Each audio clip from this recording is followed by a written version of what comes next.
উত্তরবঙ্গের সর্ববৃহৎ শৈব তীর্থ জল্পেশ ধাম। প্রতি বছর ফাল্গুন মাসের শিব চতুর্থীতে এই মন্দিরে বিশেষ পুজো হয়।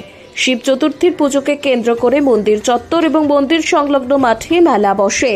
এই পুজোকে কেন্দ্র করে প্রচুর পুণ্যার্থীরা এখানে আসেন শিবের মাথায় জল ঢালতে। ফি বছর প্রায় লক্ষাধিক পুণ্যার্থী আসেন এখানে পুজো দিতে। এবছর তা বাড়বে বলে মনে করছেন জল্পেশ মন্দির কমিটি। এবার কুম্ভের শাহী স্নানের শেষ দিন অর্থাৎ চলতি মাসের ২৬ তারিখ থেকে জল্পেশ মেলা শুরু হচ্ছে। ফলে যারা কুম্ভ যেতে পারেননি সেই ভিড়টাও এখানে হবে বলে তারা মনে করছেন। শিব চতুর্দশীর পুজোকে কেন্দ্র করে সেজে উঠছে জল্পেশ মন্দির। মন্দিরের গায়ে পড়ছে নতুন রঙের প্রলেপ, সাজিয়ে তোলা হচ্ছে মন্দির চত্বর। মেলায় যাতে কোনো রকম বিশৃঙ্খলার সৃষ্টি না হয় সেই বিষয়টি মাথায় রেখে প্রচুর পুলিশ মোতায়েন করা হয়।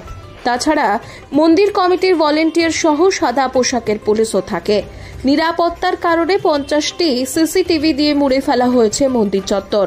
জেনে নেব মন্দির কমিটির সভাপতি এ বিষয়ে কি বলছেন।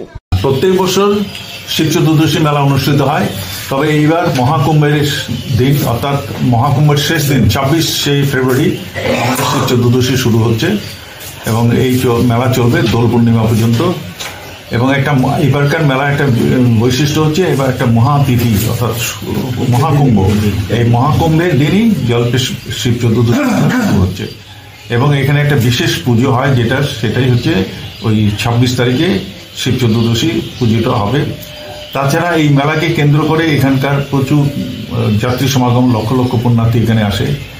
মেলার মাঠে একটা বিরাট মেলা বসে, এখানে জেলা পরিষদ নিয়ন্ত্রণ করে। আর মন্দিরের যে মেলা বা মন্দিরের পুণ্যার্থীদের ব্যাপারটা এটা পুরোটাই মন্দির কমিটি এটাকে পরিচালনা করে। নিরাপত্তার বিষয়ে আমাদের তো এখানে প্রচুর ভলান্টিয়ার থাকে।